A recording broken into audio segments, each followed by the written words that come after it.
नमस्कार, one India Hindi में आपका स्वागत है। मैं हूं शिखा धूरिया। राफेल डील को लेकर बीजेपी और कांग्रेस एक बार फिर आमने सामने है। राफेल विमान की खरीद को लेकर फ्रेंच पब्लिकेशन मीडिया रिपोर्ट सामने आने के बाद कांग्रेस ने बीजेपी पर निशाना साधा। कांग्रेस ने इसे देश का सबसे बड़ा रक्षा घोटाला करार दिया, तो वहीं बीजेपी ने उस बिचौलिए का नाम जनता के सामने रखा जिसके जरिए हिंदुस्तान में कमीशन दिया गया था। मंगलवार को बीजेपी के राष्ट्रीय प्रवक्ता संबित पात्रा ने एक प्रेस कॉन्फ्रेंस की। बीजेपी का कहना है कि कमीशन कांग्रेस के कार्यकाल के दौरान दिया गया। बीजेपी प्रवक्ता संबित पात्रा ने जिस बिचौलिए का नाम लिया उसका नाम है सुषेण मोहन गुप्ता। संबित पात्रा ने आरोप लगाया कि सुषेण गुप्ता कोई नया खिलाड़ी नहीं बल्कि इसका नाम वीवीआईपी अगस्ता वेस्टलैंड हेलीकॉप्टर घोटाले में भी दलाली लेने के आरोप में सामने आया था। वहीं मीडिया पार्ट की जो रिपोर्ट सामने आई है उसके मुताबिक राफेल डील के लिए दसॉल्ट एविएशन ने सुषेण गुप्ता नाम के एजेंट को 65 करोड़ रुपए दिए थे। संबित पात्रा ने कहा कि जो भी हुआ वो 2007 से 2012 के बीच हुआ है। आज जब मीडिया पार्ट ने अपने इस आर्टिकल के माध्यम से सच्चाई को सामने रखा है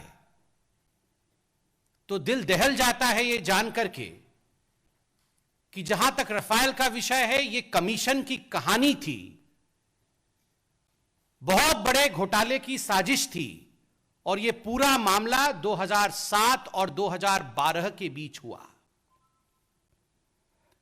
बहुत लोगों ने इस आर्टिकल को पढ़ा होगा। आर्टिकल का एक प्रति मीडिया पार्ट का सघन अध्ययन करने के पश्चात मैं आज यहां लेकर आया हूं। मूलतः इसमें यह बताया गया है कि जो दसॉल्ट एविएशन था, जो फ्रांस के एयरक्राफ्ट मैन्युफैक्चरर कंपनी है, जिसको कि इस पूरे डील में डी के रूप में दिखाया गया, एक कोड वर्ड इस्तेमाल किया गया डी, तो डी के रूप में दसॉल्ट एविएशन को दिखाया गया। इस दसॉल्ट एविएशन ने लगभग 7.5 मिलियन यूरोज, अगर हम इसे भारतीय रुपया में कन्वर्ट करें तो लगभग 65 करोड़ रुपीस बैठता है। तो 65 करोड़ रुपीस एक कमीशन के रूप में पे किया गया दसॉल्ट एविएशन द्वारा।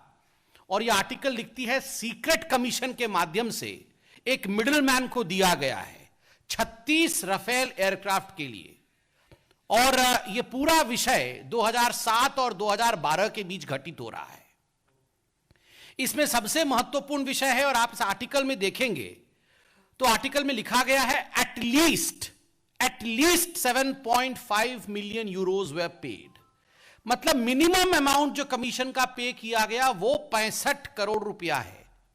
और आर्टिकल में कई स्थानों पर आगे इसका बखान है, उल्लेख है, और बाकी न्यूज़पेपर्स ने भी जो आर्टिकल बनाए हैं उसमें यह बखान है।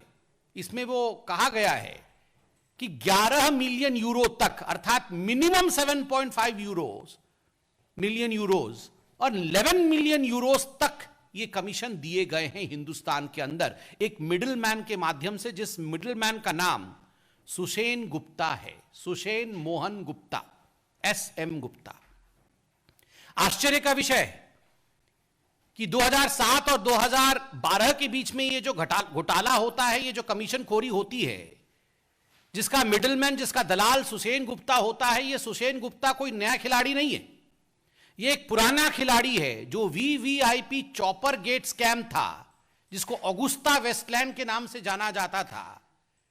वो सुषेण गुप्ता उसका भी किंगपिन था, उसका भी कमीशन एजेंट था, उसका भी दलाल था। This is too much of a coincidence. वहीं सुषेण गुप्ता का नाम सामने आने के बाद कांग्रेस का कहना है कि अगर बीजेपी के पास इस बात के सबूत है कि सुषेण ने दसॉल्ट एविएशन से गुप्त रूप से पैसे लिए हैं तो इस बात की जांच क्यों नहीं की। फ्रांस की दसॉल्ट एविएशन से पर्दे के पीछे से पैसे लेने के आरोप में घिरे सुषेण गुप्ता आखिर कौन है, आइए आपको बताते हैं। 40 साल के सुषेण मोहन गुप्ता के परिवार का भारत में डिफेंस और एविएशन इंडस्ट्री से गहरा ताल्लुक है।